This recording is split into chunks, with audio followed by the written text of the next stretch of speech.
स्वागत है आपका। ब्रेक के बाद रूस और यूक्रेन के बीच युद्ध पहले से भी ज्यादा भीषण हो गया है। दोनों एक दूसरे पर भयंकर वार और पलटवार कर रहे हैं। यूक्रेन ने दावा किया है कि रूस ने उसके ऊपर काफी बड़ा हवाई हमला किया है और उसका एक F-16 विमान भी गिरा दिया है। वहीं रूसी राष्ट्रपति शांति वार्ता की उम्मीद भी जता रहे हैं। इस सबके बीच लंबे समय से जारी युद्ध में सैनिकों के मारे जाने के भी अलग अलग दावे आ रहे हैं, जो हजारों में नहीं लाखों में हैं। ये रिपोर्ट देखिए।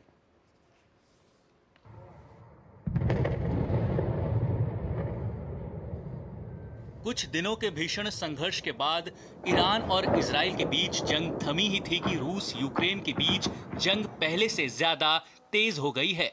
रूस ने यूक्रेन के खिलाफ शनिवार और रविवार की दरमियानी रात अपना सबसे बड़ा हवाई हमला बोला, जिसमें सैकड़ों ड्रोन और मिसाइलें पूरे देश में दागी गई है। यूक्रेन पर भीषण हमला उस वक्त हुआ जब दोनों देशों के बीच इसी हफ्ते इस्तांबुल में शांति वार्ता प्रस्तावित है। इस हमले के बाद शांति वार्ता की उम्मीद एक बार फिर टूटती नजर आ रही है। यूक्रेनी वायु सेना के अनुसार रूस ने यूक्रेन पर 477 ड्रोन और 60 मिसाइलों से हमला बोला।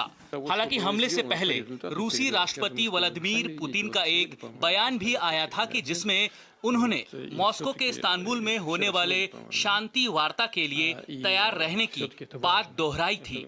अपने बयान में रूसी राष्ट्रपति ने कहा कि दोनों देश इस्तांबुल में बैठक करने के लिए तैयार है। हालांकि बैठक की सही तारीख तय करना दोनों पक्षों के वार्ता समूहों पर निर्भर है। उन्होंने कहा कि अच्छी बात यह है कि दोनों पक्षों के प्रतिनिधि लगातार एक दूसरे के संपर्क में हैं, नियमित रूप से बातचीत कर रहे हैं, जो कि एक सकारात्मक संकेत है। यूक्रेन के राष्ट्रपति वोलोदिमीर जेलेंस्की ने रूस के हवाई हमले के बाद अमेरिका और पश्चिमी सहयोगियों से तत्काल मदद की अपील की है। जेलेंस्की ने अमेरिका से पैट्रियट मिसाइल सिस्टम उपलब्ध कराने की मांग की। हालांकि अमेरिकी राष्ट्रपति डोनाल्ड ट्रंप ने अभी तक यूक्रेन के नई सैन्य मदद को मंजूरी नहीं दी है, लेकिन हाल में हुए नाटो शिखर सम्मेलन में जेलेंस्की के अनुरोध पर विचार करने की बात कही थी।